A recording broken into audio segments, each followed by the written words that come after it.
everyone, konnichiwa. Welcome to online Japanese training. My name is Sarika and in our today's video, we'll be covering part 1 of Introduction to Japanese Language and Culture. The contents of today's session are how to get started and what are the unique features of Japanese language. We have further divided unique features of Japanese language into two parts, that is part 1 and part 2. In our today's video, we'll be covering part 1. So before we go ahead, it is very important for us to understand why do we want to learn a new language or why do we want to learn Japanese language. The purpose or why is it necessary to learn the language is something that we need to understand well in advance. Because I have seen many a times people have given up on learning languages after a certain period of time, mainly stating that Japanese language is very difficult, there are too many scripts that I need to remember and memorize.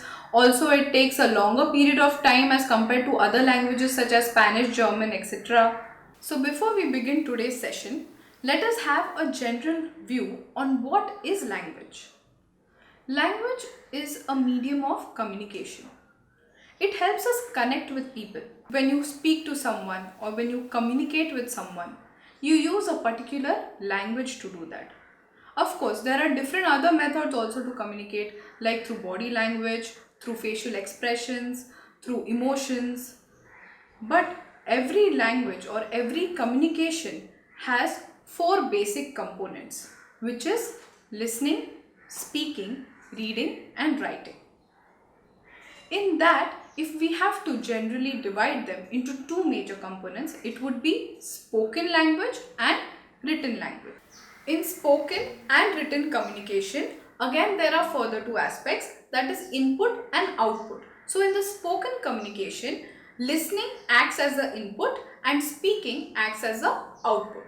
Similarly, for written communication, you need reading as the input and writing as the output. To develop your reading skills or to develop your written communication skills, the major part is played by scripts. Here is when the scripts come into picture. So when it is any new language, you have to not only learn the spoken communication, but you need to learn the written communication also. To develop both these skills, vocabulary, grammar, idioms, phrases, proverbs, these all play a major role. Even in India, which has so much of diversified culture and people of different communities, in our day-to-day life, for example, if we meet someone of a different culture, we can communicate with them with the basic information such as body language, through emotions, through facial expression. But in case if we want to get a deeper understanding or we want to fluently communicate with them, we have to definitely learn their language. In that also, if again you want to learn only the spoken part, that is only have a day-to-day conversation with them, or whether you are going to think of a deeper understanding of their culture, then in that case you need to learn the written aspect of the language. So let it be any language, whether for example if I have to say, if a north person or a person born and brought up in the north has to try and communicate with someone who is in the south of India, will have to again learn their language, not only the spoken part but also the written part. Same goes with Japanese language. So let's begin with today's session. How to get started with learning Japanese language. As I had mentioned in the previous video, Japanese language or any language can be learned in three different ways. That is the full-time course, which is like a degree course through MA, BA, PhD. Similarly, there are short-term courses which are diploma courses. Again, in that there is intermediate level, advanced level. Also, there are some certificate courses that are conducted by institutes. And the third one is the online courses. Now, online courses also have two different phenomena, or they can be done or pursued in two different methods. Some people conduct online spoken language courses and some conduct certificate courses. In Japanese language, there are some 2 or 3 well-known certificate courses. out of which JLPT is one of the most famous, that is Japanese Language Proficiency Test. It is further divided into 5 levels, starting with N5 and progressing up to N1.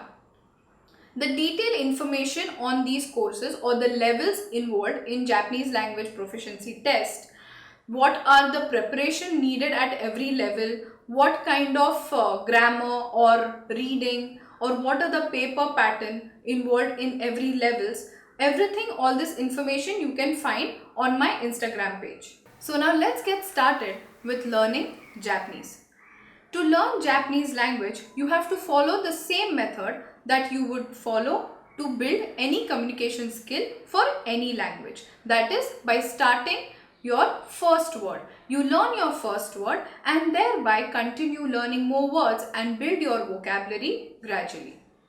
I am sure you might be familiar with some of these Japanese words like sushi, tsunami, samurai, sayonara, and most famous arigato.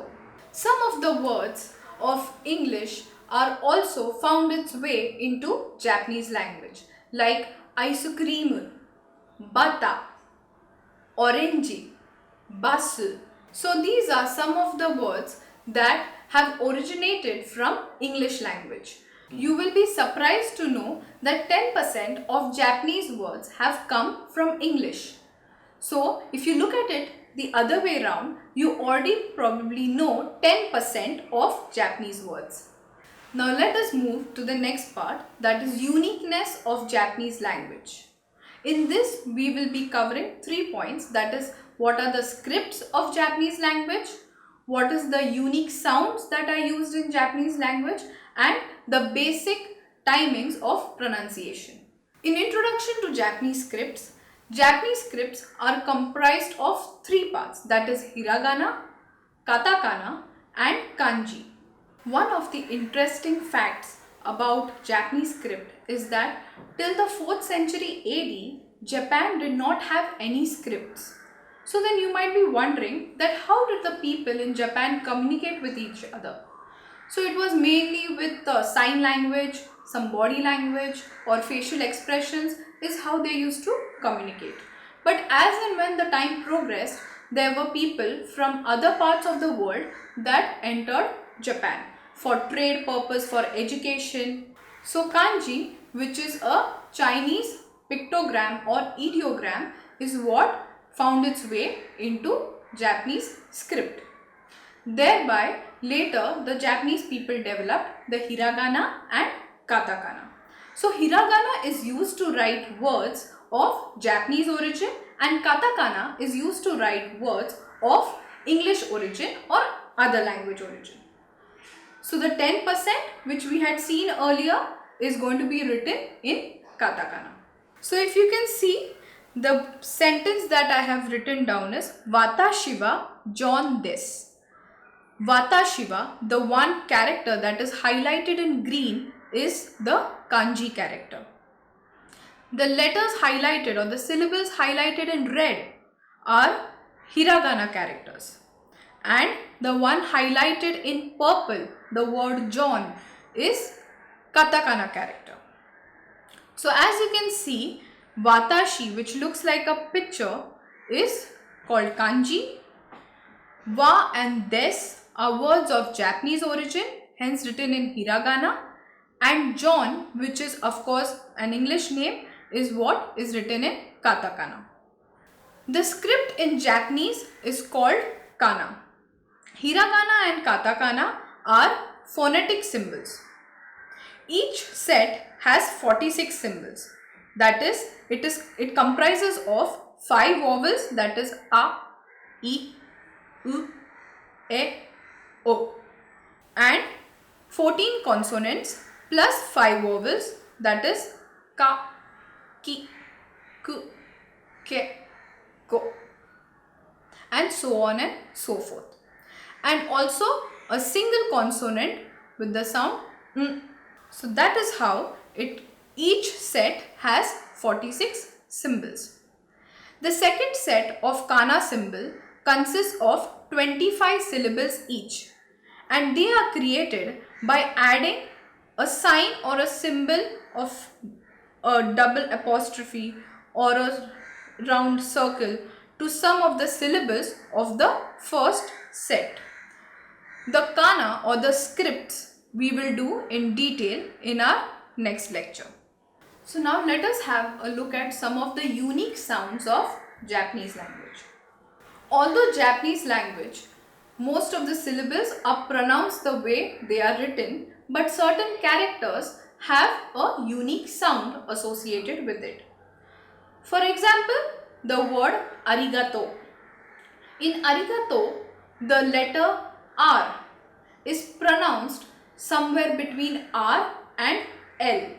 It is like R. Arigato.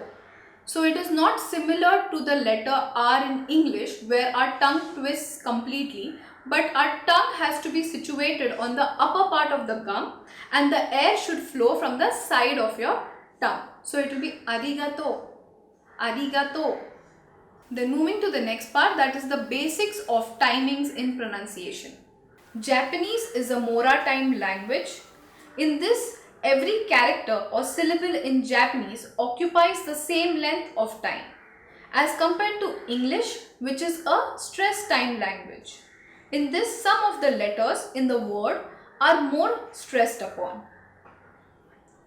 Also, in Japanese language, it is very important to pronounce the words the way they are written. Let us have a look at these points in detail. So let us understand what is the difference between Mora time and stress time language. In Mora time language, if we see the word arigato, so it is arigato. Each one is given enough time. So equal amount of time is distributed to the every syllable that is involved in it. So arigato. No particular letter is given more or longer stress.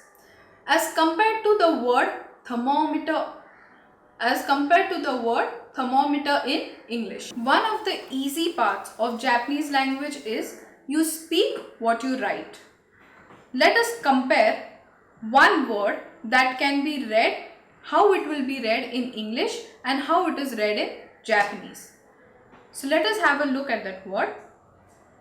In English, this particular word is pronounced as namesake, whereas the similar letters or syllables are used and in Japanese they are pronounced as name sake.